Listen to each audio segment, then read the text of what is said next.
Hello students, welcome to my channel. Archana tutorial में आप लोगों का स्वागत है। अभी तक हम लोगों ने जो एक्सरसाइज की थी वो एक्सरसाइज 1.4 तक कंप्लीट कर लिया था, जिसमें बोर्ड्स एंड स्ट्रीम्स के बारे में हम लोगों ने सारे क्वेश्चन सॉल्व किए थे। तो आई थिंक आप लोगों को बोर्ड्स एंड स्ट्रीम के बारे में down stream speed, upstream speed, time सारा कुछ समझ में आ गया होगा। और इनकेस यदि कोई डाउट है आप लोगों को तो प्लीज़ कमेंट सेक्शन में लिखिए। आज हम लोग जो लेक्चर करने जा रहे हैं वो इसी सेम चैप्टर का number quantification and numerical application, इसका है पार्टनरशिप। पार्टनरशिप जैसे समझ में आ ही रहा है, इस वर्ड से ही समझ में आ रहा है। पार्टनरशिप का मतलब होता है कि यदि मान लीजिए कोई बिजनेस स्टार्ट करता है, 2 या 3 लोग मिलकर कोई बिजनेस स्टार्ट करते हैं तो पार्टनरशिप में, क्योंकि अकेले किसी भी बिजनेस को स्टार्ट करने में रिस्क ज़्यादा रहता है, तो इसलिए क्या करते हैं 2 या 3 लोग पार्टनरशिप में थोड़ा थोड़ा अमाउंट लगाते हैं और उस अमाउंट के अकॉर्डिंग फिर जो भी प्रॉफिट होता है उस इन्वेस्टमेंट से, जो भी बिजनेस में लगा रहे हैं, फिर वो लोग उसी अकॉर्डिंग जितना वो लोग अपना अमाउंट लगाते हैं उसके अकॉर्डिंग उन लोग को प्रॉफिट डिस्ट्रीब्यूट हो जाता है। ठीक है, तो ये हुई पार्टनरशिप की बात। पार्टनरशिप में जो पहला आता है वो आता है सिंपल पार्टनरशिप। सिंपल पार्टनरशिप में क्या होता है, इक्वल मनी लगाएंगे दोनों, 2 या 3 जितने भी पार्टनर हैं उनका आपस में इक्वल मनी का इन्वेस्टमेंट होगा, लेकिन टाइम पीरियड डिफरेंट होगा। फॉर एग्जाम्पल यदि कोई 20,000 लगा रहा है, ठीक है, मैं जैसे A B C 3 कैंडिडेट हैं, तीनों 20,000 लगा रहे हैं, लेकिन जो A है वो बोलता है कि मैं 2 साल के लिए लगाऊंगा, B जो है वो बोलता है मैं 1 साल के लिए लगाऊंगा, और C जो है वो बोलता है मैं 6 महीने के लिए ही लगा पाऊंगा, उसके बाद मुझे अपना पैसा वापस चाहिए, या उसके बाद मैं और पैसा लगाऊंगा, या जो भी है ना। तो ये हो गया। और दूसरा होता है कि यदि अनइक्वल मनी लगाएं और सेम टाइम पीरियड के लिए लगाएं। फॉर एग्जाम्पल यदि A B C 3 कैंडिडेट हैं, अनइक्वल मनी माने A बोलता है मैं 10,000 ही लगा पाऊंगा, B बोलता है कि मैं 20,000 लगा दूंगा, और C भी बोल रहा है कि मैं 20,000 लगा दूंगा। ठीक है, लेकिन टाइम पीरियड क्या होगा, सेम होगा। तीनों के लिए, तीनों ने 1-1 साल के लिए ही लगाया अपना मनी। क्यों, है ना, क्योंकि उसके पास उतना ही गुंजाइश था, वो उतना ही इन्वेस्ट कर सकता था। लेकिन टाइम पीरियड, अब जो कम लगाया है जो प्रॉफिट आएगा उसमें उसको कम उसका शेयर होगा, और जो ज़्यादा लगाया है उसका शेयर ज़्यादा होगा। ठीक है, सिमिलरली जो कम टाइम के लिए लगाएगा, लेकिन इक्वल मनी तीनों लगाए हैं, लेकिन यदि वो कम टाइम के लिए लगाया है तो उसका प्रॉफिट का शेयर भी कम होगा। क्यों, क्योंकि उसने कम टाइम के लिए ही उस पैसे को वहाँ पे दिया है। ठीक है, तो इसमें 2 होते हैं पोर्शन, या तो इक्वल मनी लगाए डिफरेंट टाइम पीरियड के लिए जैसे मैंने समझाया, और दूसरा होता है डिफरेंट मनी लगाए इक्वल टाइम पीरियड के लिए।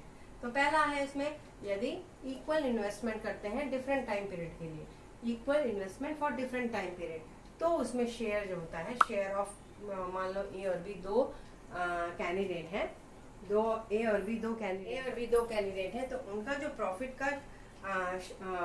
का जो रेशियो होगा, शेयर ऑफ A's प्रॉफिट और ratio share of B's profit क्या होगा, टाइम के अनुसार। यदि जिसने 6 साल के लिए लगाया है या 3 साल के लिए लगाया है, तो A का जो प्रॉफिट होगा उसने कितने टाइम के लिए लगाया, और B का जो प्रॉफिट होगा उसने कितने टाइम के लगाया है, उस रेशियो के इक्वल होगा।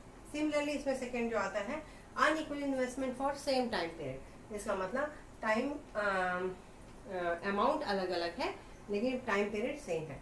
तो जो इसमें A का जो प्रॉफिट होगा और जो B के प्रॉफिट का रेशियो होगा, वो जो A का इन्वेस्टमेंट होगा और B का इन्वेस्टमेंट होगा उसके रेशियो के इक्वल होगा। ठीक है, अब इसमें आगे जोड़ दीजिए कंपाउंड पार्टनरशिप। अभी तक हमने सिंपल पार्टनरशिप देखी, अब आ जाते हैं कंपाउंड पार्टनरशिप। कंपाउंड पार्टनरशिप में क्या होता है कि unequal amount for different time period, मतलब इसमें इस तरीके की कंडीशंस बनती हैं। क्या कंडीशंस बनती हैं, अमाउंट में अनइक्वल है और टाइम पीरियड भी डिफरेंट है। तो अनइक्वल अमाउंट या investment for different time period. ठीक है, इस केस में यदि आपको उनके प्रॉफिट का उसका शेयर का प्रॉफिट का रेशियो निकालना है, तो जो उसका फॉर्मूला होता है share of A's profit is to share of B's profit is equal to X into T1, where X क्या होगा, इन्वेस्टमेंट, जो उन्होंने इन्वेस्ट किया है, और टाइम पीरियड कितने टाइम के लिए इन्वेस्ट किया है, और y होगा, मान लो b का जो इन्वेस्टमेंट y है तो y इंटू T2, और b ने जो इन्वेस्टमेंट किया है वो T2 टाइम पीरियड के लिए किया है, तो ये जो है वो इस रेशियो के इक्वल हो जाएगा। ठीक है, तो बस इतनी सी बात है पार्टनरशिप में। तो उसके बाद अब हम एक्सरसाइज में जो क्वेश्चंस करेंगे तब आपको समझ में आएगा कि किस टाइप के इसमें पैटर्न है, किस टाइप से उसको सॉल्व करना है।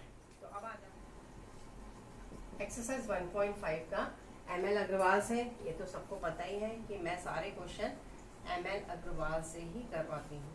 ठीक है, आई थिंक आप लोगों ने बुक परचेज कर ली होगी क्लास 12 की ML अग्रवाल की, क्योंकि मैं तो यहाँ जो एक्सरसाइज है उसके क्वेश्चंस तो डिस्प्ले हो ही जाते हैं, है ना, स्क्रीन पे, बट जो एग्जाम्पल्स के क्वेश्चन है उसकी भी प्रैक्टिस आपको करनी चाहिए। ठीक है, तो अब आ जाते हैं इसके क्वेश्चन नंबर 1 में। इसका क्वेश्चन नंबर 1 बोला है A and B invest 40,000 and 50,000 respectively. मतलब फर्स्ट क्वेश्चन में A's इन्वेस्टमेंट कितना है 40,000 रुपीज एंड B's इन्वेस्टमेंट कितना है 40,000 एंड 50,000 रिस्पेक्टिवली।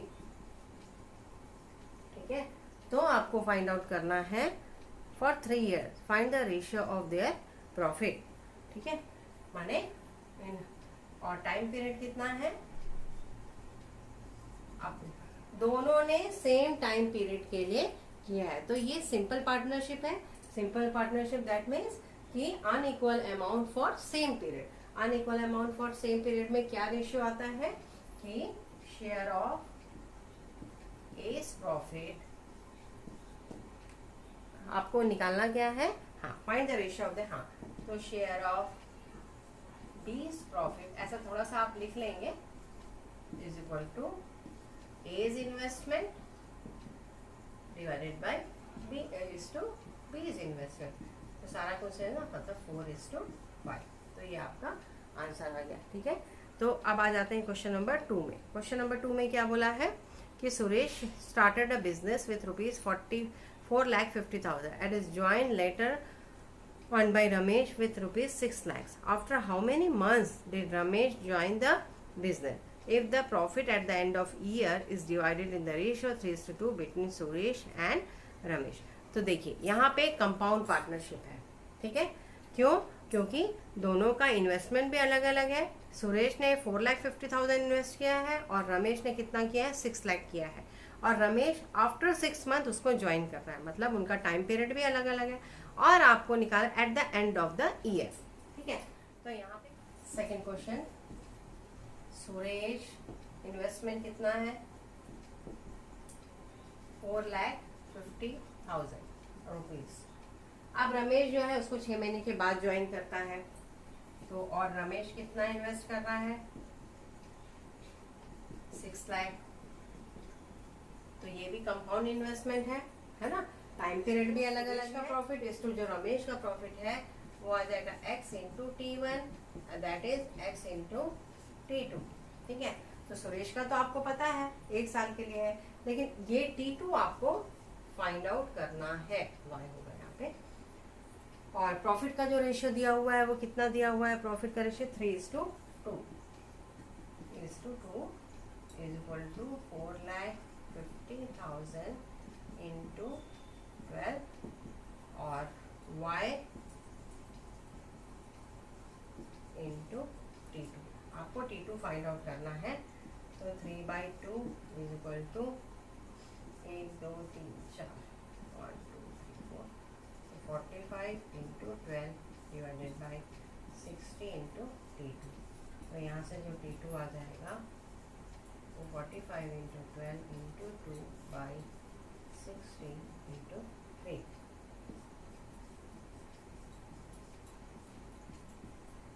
तो T2 जो आ जाएगा आफ्टर 6 मंथ के लिए उसने इन्वेस्ट किया। तो आई थिंक यहाँ पे कोई डाउट नहीं होगा। अब आ जाते हैं क्वेश्चन नंबर 3 में। क्वेश्चन नंबर 3 में क्या बोला है, Sandeep and Nalnish invested in a business in the ratio 5:4. If 10% of the total profit goes to the charity and Sandeep share his profit is ₹2,000, find the total profit. Question number 3. Question number 3 में बोला है संदीप का जो profit है 5:4। Sandeep and Nalnish, Sandeep and Nalnish investment का जो ratio है वो कितना है 5:4। ठीक है, 5:4 दिया हुआ है। 10% ऑफ टोटल प्रॉफिट, तो टोटल प्रॉफिट को आप यदि मान लेते हैं x, let total profit be x, तो 10% ऑफ x जो था वो किस में जा रहा है, फॉर चैरिटी। ठीक है, तो कितना आ जाएगा for charity, 10x/100, that is x/10। तो बैलेंस प्रॉफिट कितना बचा, x minus x/10, that is 9x/10। अब उसमें से क्या बोल रहा है कि total profit goes to the charity and Sandeep share in profit is ₹2000। अच्छा, ठीक है, तो यहाँ पे यदि संदीप का प्रॉफिट कितना है, बैलेंस प्रॉफिट 9x/10 है। ठीक है, तो profit ratio of Sandeep and Nalnish कितना है, 5:4 दिया हुआ है। तो संदीप का जो प्रॉफिट कितना आ जाएगा,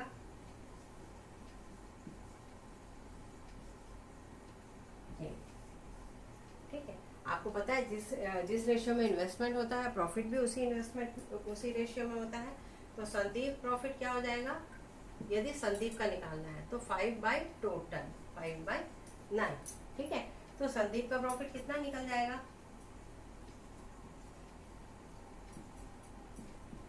इक्वल टू 5/9 इक्वल टू, और क्या बोला है 9, हाँ 5/9 ऑफ 9/10 है। मतलब ये जो है इसमें से संदीप का प्रॉफिट कितना आएगा, और वो है कितना, क्योंकि देखिए जो टोटल प्रॉफिट था वो आपने x माना था, तो उसका जो 10% है वो चैरिटी में जाता था, मतलब x/10। तो बैलेंस प्रॉफिट उसमें से जो संदीप और नलिनी के प्रॉफिट को डिवाइड करता है, किस रेशियो में, इन्वेस्टमेंट जो किया था उन्होंने 5:4 रेशियो में। ठीक है, इन्वेस्टमेंट, तो उसका प्रॉफिट भी उसी रेशियो में आएगा। ठीक है, 5:4 में। तो जो उसका प्रॉफिट है वो क्या हो जाएगा, संदीप का प्रॉफिट यदि निकालेंगे तो 5/9, किसका, 5/9 ऑफ बैलेंस प्रॉफिट। ठीक है, 9/10। तो जब इसको, और ये है कितना, उसका जो प्रॉफिट है कितना है, बोला है 2000। Sandeep share is profit is ₹2000। Find the total profit, मतलब यहाँ से 5/9 of 9/x into 10 is equal to ₹2000। 9/9 से तो x इज इक्वल टू आ जाएगा ₹4000। मतलब टोटल प्रॉफिट कितना हो गया, टोटल प्रॉफिट कितना हो गया, ₹4000। अब आ जाते हैं नेक्स्ट क्वेश्चन में। Amit shared a business with ₹3,50,000। Amit shared, ठीक है। After 4 months, Vikas joined the business with Amit as a partner. If the profit is divided between Amit and Vikas in the ratio 5:4 respectively, find the investment of Vikas in the capital. Question number 4. Question number 4 में बोला है अमित किसी business में invest करते हैं, कितना, 3,50,000। After 4 months उसको कौन ज्वाइन करता है, Vikas, join the business partner. If the profit is divided between Amit and Vikas after, हाँ, in the ratio, profit ratio of Amit and Vikas कितना है, कितना है, 3:, कितना है, 5:4। 5:4। ठीक है, तो आपको फाइंड आउट क्या करना है, find the investment of Vikas in the capital, find the, है ना। तो यहाँ पे भी अमित प्रॉफिट रेशियो क्या है, 5/4। ठीक है, तो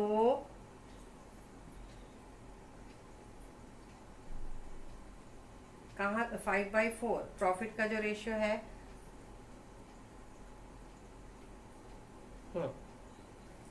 तो वही जो प्रॉफिट का रेशियो रहता है, profit of Amit is to profit of विकास, ठीक है, is equal to x into T1 ratio y into T2, मतलब अमित का इन्वेस्टमेंट और विकास का इन्वेस्टमेंट। तो ये तो 5:4 दिया हुआ है, ये 3,50,000 दिया हुआ है। कितने साल के लिए? 1 साल के लिए। कितने साल के लिए? 1 साल के लिए। इसको 12 महीने लिखेंगे। और इसका इन्वेस्टमेंट हमको पता नहीं है, इसको x मान लीजिए, है ना। और कितने टाइम के लिए? आफ्टर 4 मंथ्स, मतलब कितने हो गए? 8 मंथ्स के लिए। समझ में आ गया? तो ये जो यहाँ पे मान सकते हैं, लेट विकास इन्वेस्टमेंट बी x, ठीक है। तो यहाँ से जब सॉल्व करेंगे तो x इज इक्वल टू आ जाएगा 3,50,000 into 12 divide into 4 divide 5 into 10। तो जो x का वैल्यू आ जाएगा वो कितना आ जाएगा? 4,20,000 आ जाएगा। 4 लाख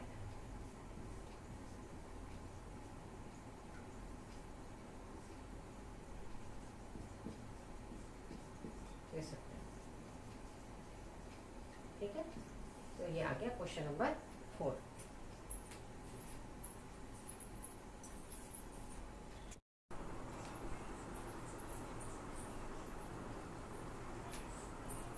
अब आ जाते हैं क्वेश्चन नंबर 5 में। क्वेश्चन नंबर 5 में बोला है कि A and B started a partnership business by investing in the ratio 3:5 respectively. After 6 months, C जो है ना, बुक में शायद कुछ और दिया हुआ है टाइम पीरियड, उसको करेक्ट कर लेंगे। After 6 months, C joined them with an amount equal to that of B. In what ratio should the profit at the end of the year be distributed among A, B and C respectively? तो question number 5 में ए और B का ratio कितना बोला है?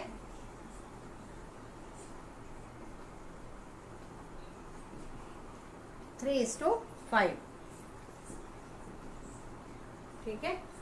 मतलब किसका ratio है? ये प्रॉफिट का रेशियो है कि इन्वेस्टमेंट का रेशियो? इन्वेस्टमेंट का रेशियो है ना। तो ए कितना इन्वेस्ट करेगा? यदि 3x करेगा तो बी कितना इन्वेस्ट करेगा? 5x करेगा, ठीक बात है। अब उसके बाद सी, बी और सी, है ना, क्या बोला है कि C join them with the amount equal to that of B, मतलब सी इन्वेस्टमेंट भी कितना होगा? 5x होगा, क्योंकि ये दोनों इक्वल है और आफ्टर 6 मंथ्स ज्वाइन किया है, ठीक है। तो इसमें क्या होगा, जब तीनों का इन्वेस्टमेंट इतना इतना दिया हुआ है तो आप क्या करोगे, उनका जो प्रॉफिट है at the end of the year क्या रेशियो होगा तीनों का, ये आपको फाइंड आउट करना है। तो आपको पता है कि जब इन्वेस्टमेंट अलग हो, टाइम पीरियड अलग अलग हो। अच्छा हाँ, ए और बी एक साथ शुरू किए, लेकिन सी जो है वो आफ्टर 6 मंथ ज्वाइन किया था, ठीक है। तो आपको पता है ए का इन्वेस्टमेंट इंटू T1 1 साल के लिए, बी का इन्वेस्टमेंट रेशियो का साइन आएगा इंटू, और तीसरा भी सी का इन्वेस्टमेंट इंटू 6 मंथ के लिए, क्योंकि आफ्टर 6 मंथ उसने ज्वाइन किया था इन लोगों को, ठीक है। तो ये कैंसिल हो जाएगा, ये कैंसिल हो गया, तो आपको यहाँ से मिलेगा 3 इंटू 2, यहाँ से मिलेगा 5 इंटू 2 और यहाँ से मिलेगा 5, मतलब 6 इंटू 10:5 का जो रेशियो होगा उनके प्रॉफिट का, ठीक है। अब आ जाते हैं क्वेश्चन नंबर 6 में। क्वेश्चन नंबर 6 में क्या बोला है? Neeru and Meenu started a business by investing rupees 2 lakhs and 1,50,000 respectively. After 6 months, Shalu joined them with 2,50,000. If the total profit at the end of the year is rupees 38,000, find Meenu's share in profit. ठीक है। तो सबसे पहले after, हाँ, तो इसमें सबसे पहला तो यहाँ पे प्रॉफिट का जो रेशियो होगा वो क्या होगा, मीनूस शेयर इन प्रॉफिट। तो सबसे पहले सबका अलग अलग निकाल लेंगे, अलग अलग निकाल लेंगे। तो कितना है, नीरू एंड मीनू का कितना है, 2 लाख 1 लाख।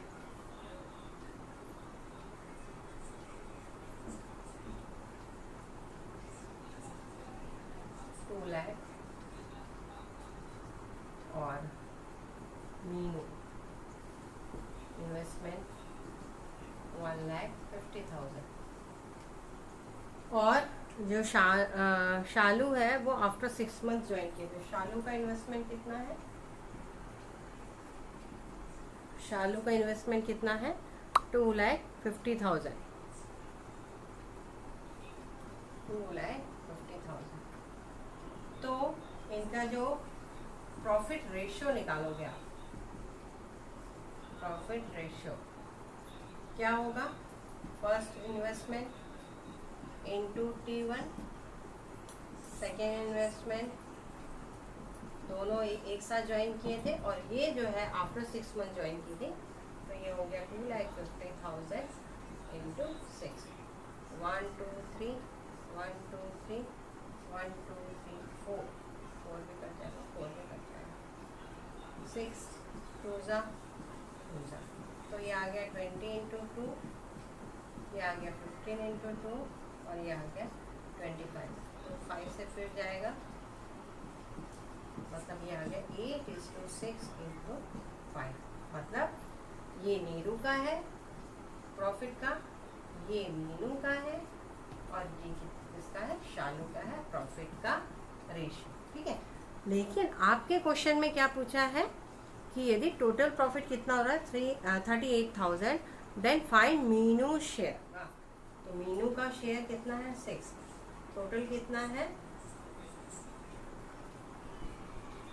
तो यहाँ पे लिखोगे Meenu profit is equal to Meenu का शेयर डिवाइडेड बाय टोटल, और जो प्रॉफिट कितना है 38,000। तो जब इसको सॉल्व करेंगे तो ये आ जाएगा 12,000 रुपीज। ये हो गया मीनू का प्रॉफिट। ठीक है, तो ये हो गया क्वेश्चन नंबर 6 तक। नेक्स्ट क्वेश्चन नंबर 7 से 12 तक नेक्स्ट लेक्चर में करेंगे, क्योंकि इसमें करेंगे तो ये लेक्चर बहुत लंबा हो जाएगा और आप लोग देखते देखते बोर हो जाओगे।